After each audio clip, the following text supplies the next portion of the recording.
again. Today I'm going to talk about another one of my books. I've just been informed by my producer-director, otherwise known as She Who Must Be Obeyed, is apparently the very best book I've ever written, largely because it was dedicated to her. Some people have a strange attitude towards books. This one was fun though. I wrote this after I'd been in Okehampton for a while, and I wanted to write a book that showed what knights were really like, because everyone knows that knights were really nice, decent, perfect, gentle sort of chaps, very chivalric, very kind to their mothers, and polite, decent sort of chaps. And they were not. And what I wanted to do was write a book which showed what knights were really like. They didn't go to tournaments, for example, just to show off. Very often throughout history they went to tournaments because tournaments were a damn good way of making money. If you unhorsed another knight, then you could confiscate all his armour and his horse. You might be able to hold the guy to ransom until he paid you blackmail money.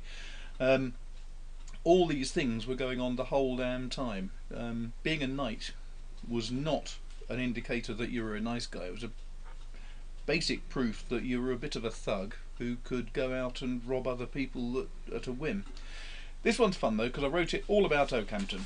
With the latest book, there's even a map of Okehampton to show where the castle was and where the tournament was being held. And if you go there now, it's an English heritage castle, and you can see all the format as I've got it set up here. The book itself goes through all sorts of different types of knight. It details where quite a few of the knights were living. One of them was down towards Gidley on Dartmoor. And it tells you really what sort of people they were like. It also shows a few of the other aspects that you don't think of necessarily when you think of knights in armour. One was that they were all pretty dependent on the moneylenders, bankers. They hated them, but they had to borrow money whenever they did need to buy new armour or new swords or anything. I've also gone into a little bit about how people made money out of, for example, building the staging and so on.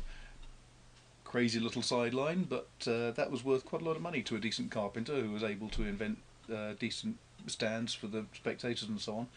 So it goes through a lot of different aspects. Again, old cover, new cover. Both books are, or this book now is available on Kindle as well from Simon & Schuster. If you enjoy the rest of the series, you will enjoy this. I think it's one of the strongest stories. I really enjoyed it myself. Good fun to write.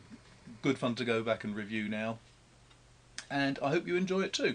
Don't forget, if you enjoyed this, do hit the like button, share it, comment on it if you want to, and please subscribe to the feed, because there will be a lot more, not just about my books but all about all other aspects. And in the meantime, I think my cider's getting low. Cheers.